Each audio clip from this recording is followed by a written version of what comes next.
Ааламдашуу доорунда башка өлкөлөрдө эле Кыргыз Республикасы дагы бүгүнкү күндө дүйнөдө болуп жаткан атаандаштыктын күчөшү, маалыматтык согуштун курчушу, экономика көйгөйлөрү, климаттын өзгөрүшү, жасалма интеллект, руханий адеп ахлактык жардылык менен тыгыз байланышкан жаңы жагдайларга туш болууда.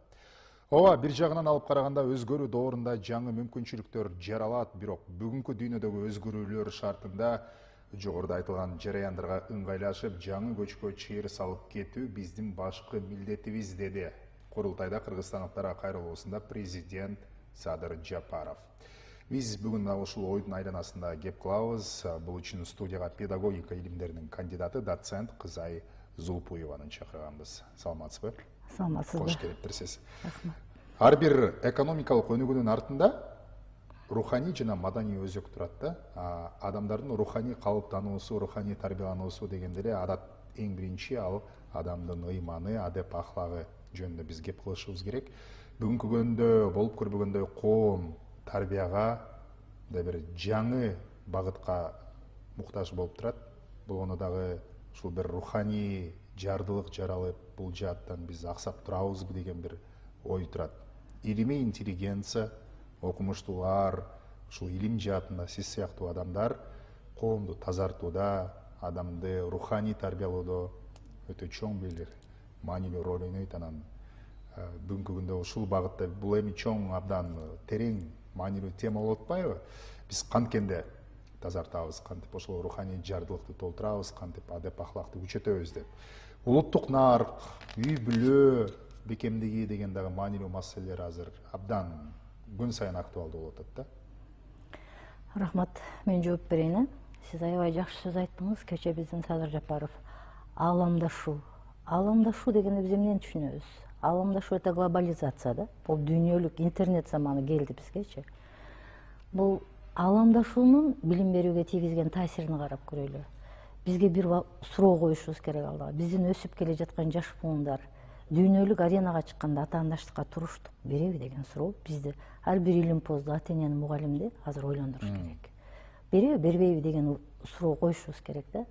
Ааламдашуу мына биздин улуучун Кыз Айтматов айтып кетти. Биздин босогобузду аттап келип төбөрдөн орун алды. Артка жол жок. Келди уже селдей эле каптап калды. Дүйнөдө биз ойлойбуз да, согуш болду, куралдуу согуш болду деп ойлойбуз, же ядролук согуш. Жок, азыр биз илимий согуштабыз. Бул деген интернет заманы. Болуп көрбөгөн маалыматтык согуш. Мына биз кээ бирде педагог деп эмнени айтабыз дегенде, мугалим деп коебуз да, бул педагог тарбиячы да. Бир убакта айтылып жүрдү, педагог дегенде баягы начар окуган балдар, анан начар окуган кыздар гана педагогика багытына басым жасайт депчи. Жок, андай эмес. Педагогика багытындагы педагогдорго азыр ушул күндө күн санап, убакыт санап педагогдордун күчү көтөрүлүп атат да. Эгер компетенттүү педагог болсо, ага ар бир ата эне, бала муктаж болуп калды. Керек болсо коом муктаж болуп калдык да. Качан көрдүк эле биз билим берүүдө азыр адамдар акчаны аябай калдык. Же туура эмес айтамбы? Билим берүү системасында биз акчаны аябай атабыз. Качан көрдүк эле частный садиктер барын, частный школдор барлыгын бизчи. Билимге азыр аябай суусап, билим биздин коомго азыр керек болуп калды да, керек болду. Эми сиздин сурооңузда кантип тазартабыз, кантип агартабыз деген нерсени айтып келатабыз да. Интернет, телефондон кантип чыгабыз? Мугалимдер менен көп сүйлөшүп отуруп калсаң эле, мугалимдер айтат, окуучуларга сабак өтө албайт, окуучулар мугалим сабак өтө албайт деген вопростун көйгөйүндө кыйналып атышат да. Өсүп келе жаткан биздин жаш буундар. Бирок ошол эле учурда мен ушул жерде айткым келет эле, балким бул сөзүм менин мугалимдерге катуу тийип кетиши мүмкүндүр. Мен мугалимдерди күнөөлөп кетем да, баягы бала окубай жатат дегенгечи. Анткени ар бир бала өзүнчө бир келечекти багында турган чемпион деп айтса болот да. Ар бир баланын жакшы жагы бар. Индивид өзүнчө. Индивид өзүнүн ошол нерсени мугалим таап чыгыш керек да. Таап чыгып, ага педагогикалык диагнозду койгондо гана ошол баланы ийгиликке жеткизет, мугалим гана жеткизет. Кайсыл жерде күчтүү устат болсо, ошол жерде мугалим болот. Анан келгенде эле ата энелер чогулушуна кылып туруп мугалимдер баланын кемчилигин айтып атса, биз сиздер билесиздер да, бизде союз таркаган мезгилде аябай эле максай түштү да. Ошол мезгилдеги ата энелер мигрант болгон мигрант баягы төрөлгөн балдар азыр ата эне болуп калышты да. Алар өздөрү дагы түшүнбөй калышты, балдары дагы мындай кыйынчылык бізде ошондон жаралып атат да. Ошондо бизде мугалим баланы дагы ата энени дагы туура багыт алып кетсе, бул туура натыйжа берет деп ойлойм. Буга кантип жетебиз?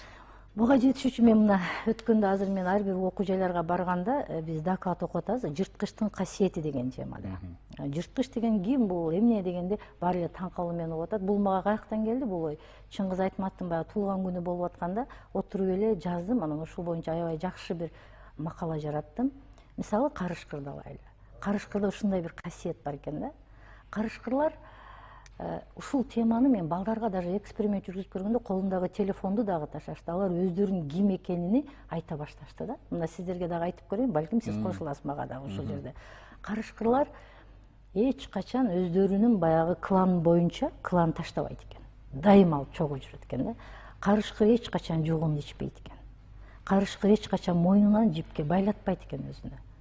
Карышкырлардын дагы эң бир жакшы касиети, эгер баягы ургачысы каза өлүп калса, дөбөтү баш кошпойт экен, тукумулабайт экен. Мына сизге карышкыр, бул карышкырдан биз үлгү алганга болбойт, бул жырткыч. Бирок буларда ушул касиет бар экен. Болгону 6 жылдан 10 жылга чейин эле жашайт экен.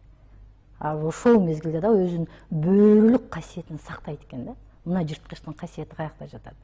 Буну ит сыяктуу бала эмизет экен, тукумуну ташташпайт экен булар эч качан.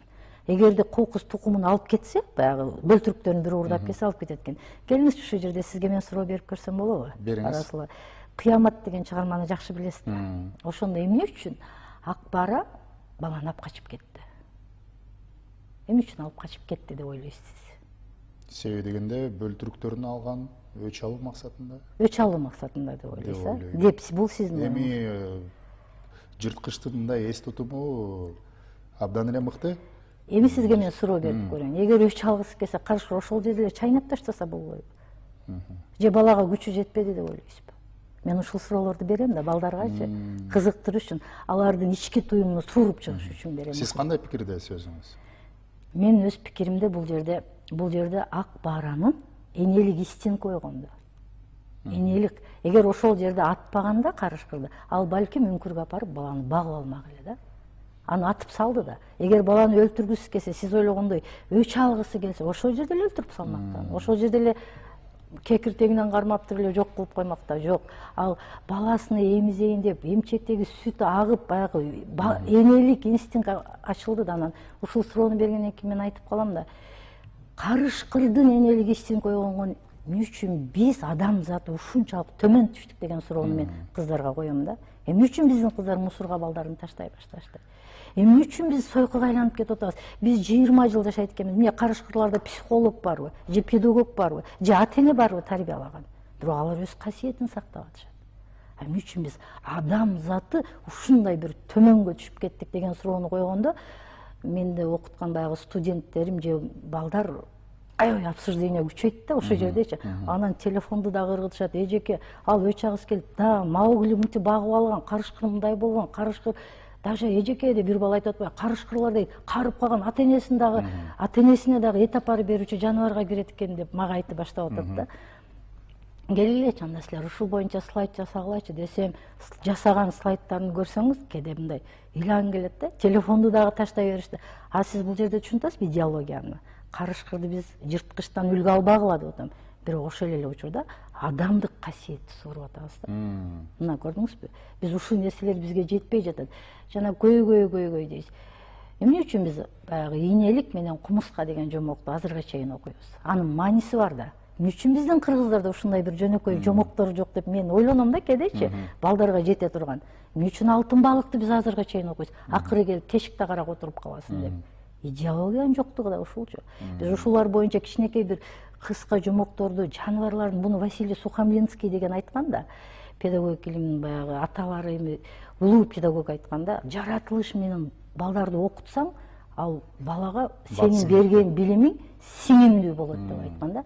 Мына өзүбүздүн Кыргызстандын педагогу Мамбетакунов Эсенбек Мамбетакунович деген агай, Бекбоев агайыбыз, Исак Бекбоевич агай, Калдыбаев Салидин Кадыркулович деген агайларыбыз бар. Биздин улуу педагогдор, каймактары деп коебуз.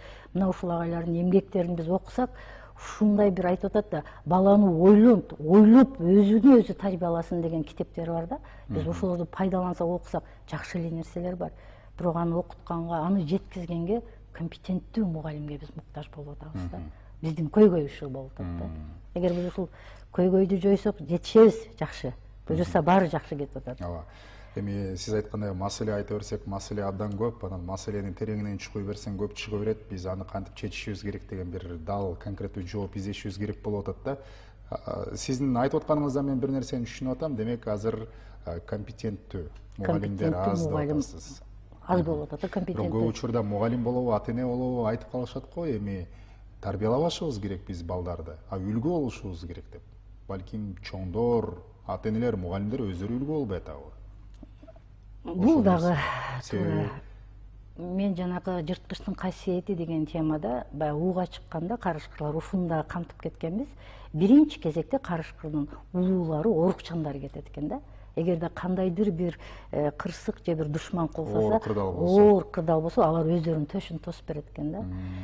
Сиздин сөзүңүздө аябай жан бар. Мисалы биз азыр жаш муундар, жаштарны эмнеге муктаж болуп калдык? Мисалы кары жаш улуулар өздөрүнү сыйлаган жаш муундарга муктаж болуп калдык. А жаш муундар акты караны кара деп айткан аксакалга муктаж болуп калдык. Бул ачуу чындык да. Бизде ушул нерселер, ушул идеологияларыбыз тилекке каршы мындай алсырап баратат да. Ушул нерселер алсырап баратат да. Анан кээ бирки баягы жумушумду жоготуп коем дейт, же бир кээ бир ишимди жоготуп коем деп, кээ бирки жерде чындыкты баягы ит менен карышкырды салыштырып кеткенде да биз ушуну айтканбыз да, ит мойнунан байлатат экен, жугунду ичет экен, ит адамга гана ишенет экен да. А адам итти эмне кылат экен? Карыганда керек болбогондо же өлтүрүп салат экен, же атып салат экен, же